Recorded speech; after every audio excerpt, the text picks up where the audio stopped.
kay Senadora Leila de Lima. Oh. We have just witnessed proceedings. Isa po ito, no? Senadora, si Congresswoman Leila de Lima, isa po ito sa kinatatakutan. Tingin ko pati Senado natatakot dito no? Dahil kita naman po natin kung paano po nila igawan ng paraan para hindi matuloy yung impeachment. Kasi wala nga mga depensa. Mahirap idepensa yung mga pinagsasabi pa lang ni Inday Sara Duterte, pagbabanta sa buhay ng Pangulo. Paano mo idedepensa yun? Diba? With matching dalawang no joke. Mayroon na akong kausap, patayin si Bongbong Marcos. Patayin si Lisa Marcos. Patayin si Martin Romualdez pag may nangyari sa akin. Huwag tigilan. No joke. Paano mo idedepensa yun? Di ba? Yung mga resibo, mga kababayan, na isinumite mismo ng Office of the Vice President, na isinumite mismo ng Department of Education na pinamumunuan ni Inday Sara Duterte. Paano mo idedepensa yun? Na yung pati yung mga pangalan pinaglaruan na lang po. Wala naman silang ipinapakita na ito yan talaga Ito si Mary Grace Piatos. Hindi lang namin masabi kasi nga baka manganib ang buhay. Di ba? Yung mga ganun mga kababayan. Wala silang pinakita. Kung meron man silang depensa sa Kongreso pa lang po, ipinakita na nila yung mga depensa na yan. Tuloy. Harap-harapan na tayong niloloko. Kakaibang korte ito. Korte ng kababalaghan. We have just witnessed proceedings. Kala ko sasabihin niyo po, korte ng kabobohan ginagawa pong bobo ang mamamayang Pilipino. Without boundaries, while the Constitution, the law, and the rules burn. By remanding the impeachment complaint to the House, the Senate simply made things up as it went along, without care for either constitutionality or propriety.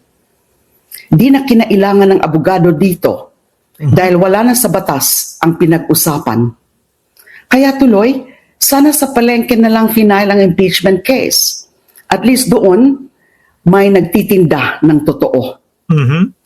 Since the filing of the articles of impeachment to the Senate last February, the Senate President has already discarded the Constitution. Yung forthwith doon na ni Chis Escudero yun. Nalabag niya na yun Yung sinasabi ng konstitusyon sa lalong madaling panahon. Biruin niyo mga kababayan, ang sumalungat na kay Chis Escudero, yung mga malalaking universidad, yung mga dean, yung mga law school, ang sumalungat kay Chis Escudero. No? Na kailangan ituloy yan. Huwag mong delay. Iisa lang din po ang pagpapaliwanag. Kailangan sa lalong madaling panahon. By refusing to understand the word forthwith. Now the Senate, as impeachment court, has just lit the Constitution aflame. All the proceedings and motions taken in the so-called impeachment court are without legal basis. Where on earth does a judge move to dismiss the complaint and without hearing the parties first? Bato de la Rosa. Diba? Nagmamagaling. Ano sabi? Nagmamagaling yata itong si Bato de la Rosa No? Asa lang i-dismiss mo hindi mo pa nga inuumpisahan. Where is it in the rules of impeachment that a senator judge can move for dismissal? Where is it written that the impeachment court can remand the complaint to the House as a nice way of dismissing it? May hindi din yung remand. Ginamit nila yang salita na yan para po itago o para po hindi naman masyadong halata na dinidelay nila yung impeachment. Ginamit nila yang salita na yan para hindi mahalata na gusto talaga nilang ma-dismiss yung impeachment, mga kababayan, na hanggang kapag kayong natagod na ang sambayan ng Pilipino, impeachment kayo, impeachment, ito, delay namin na delay. Pagod na kami, putragis na yan. Tigilan nyo na nga yan, wag nang ituloy. At ito pa ho ang dahilan ng mga DDS, no? Mas madaming problema ang bayang Pilipinas dyan. Bakit yan ang inuuna? Ako ho, naniniwala ako, pinakamalaking problema ng bayan natin, pagnanakaw sa pondo ng bayan. Pagnanakaw sa pondo ng bayan. Dahil yung pondong yun sana na makatutulong maiangat ang bayang Pilipinas na nakawin ibubulsa ng isang tao. O di ito, hinaharap mismo yung totoong problema. Ano pa yung sinasabi ninyo na merong mas malalaking problema? Ito ang problema ng Pilipinas talaga. Kaya dapat talagang matuluyan. Di kapag acquitted, di acquitted, tatanggapin namin. Di ba? Tatanggapin namin. Ninig ang House prosecutors para depensahan ang articles of impeachment.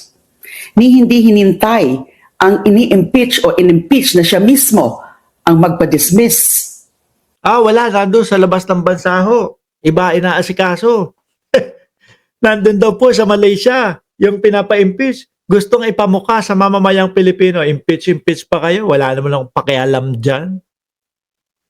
Diba? Bahala kayo sa buhay nyo. Impeach kayo. Ganon ang gustong ipamuka ng Vice Presidente sa atin. Gusto niyang pangatawanan na yun daw pong gusto niyang pangatawanan, mga bossing, na yun daw pong impeachment mas masakit pa ang break-up, no, kaysa daw sa impeachment. Malinaw na walang due process. Sila-sila lang sa Senado ang nag-motion at nag-rule sa sarili nilang motion. Praises to Senators Risa Hontiveros, Coco Pimentel, Nancy Binay, Win Gatchalian, and Grace Poe for standing up for the Constitution. Tapos sasabihin ng mga DDS, nako, etong 5 na to, wala na to, talo na kayo sa 2028. Nagpipiling kayo, no? Nagpipiling kayo na malakas kayo? Nagpipiling kayo na madami pa kayo? Yun nga lang Duterte ninyo eh. Tatatlo lang ang nanalo. Nakiusap na sa inyo ang dating Pangulo na nakakulong ngayon sa ICC. Huwag niyong kalimutan ang Duterte. Pero ayun, laglag ang tuka nung 7. Nakaganon, balak pang magreklamo ni Kibuloy. Baka daw siya ay nanalo. Kibuloy, pang number 31 ka, hindi ka 13. Siya pa yung may ganang magpa-recount daw ho, mga kababayan. Shame on the rest for this travesty and ignominy that will mark them for the rest of their lives. Hindi pa ito tapos. The fight for truth and accountability continues. Tsaka talagang hindi ho tapos, mga kababayan. Bakit to, mga bossing? Akala ho nila, sinasabi nila, nako, wala na. Sabi ng mga DDS, wala na. Naibalik na sa Congress yung impeachment. Akala nila tapos na. Sabi ko nga ho, nung nagbalita po ang ABS-CBN o ang GMA, nagulat sila. Bakit pinadala yung summon kay Inday Sara Duterte? Bakit tuloy pa din? Parang hindi na pwede yun. Hindi na pwede para sa kanila ho, mga bossing. Nag-iyakan na naman. Kagabi bago matulog, masaya. Dahil nga daw po ibinalik sa Congress. Paggising, nakakita, pinadalan na ng summon si Inday Sara Duterte. Ayun, iyakan na naman. Iintindihin kasi. Diba? Uunawain. Sabi nga ni Shiro Kansaki, uunawain, iintindihin. Huwag kayong kukuha ng isang word lang, ito, wala na, tapos na, okay na, tapos pagyayabang nyo, alam na alam nyo. Tapos pagka naalaman nyo, o yan, pinadala na yung subpoena o yung summon kay Inday, iiyakan na naman nung umaga. Wala na talagang hustisya dito sa ating bayan. Kung ano-ano na ang ginagawa. Tanungin mo kung bakit o kung ano ang dahilan bakit nila sinusuportahan si Inday Sara Duterte na wag ituloy yung impeachment. Walang isasagot sa inyo yan. Sasabihin lang, pinupolitika lang yan eh. Paano mo masabing pinupolitika lang? Wala na, stop na dun ang usapan.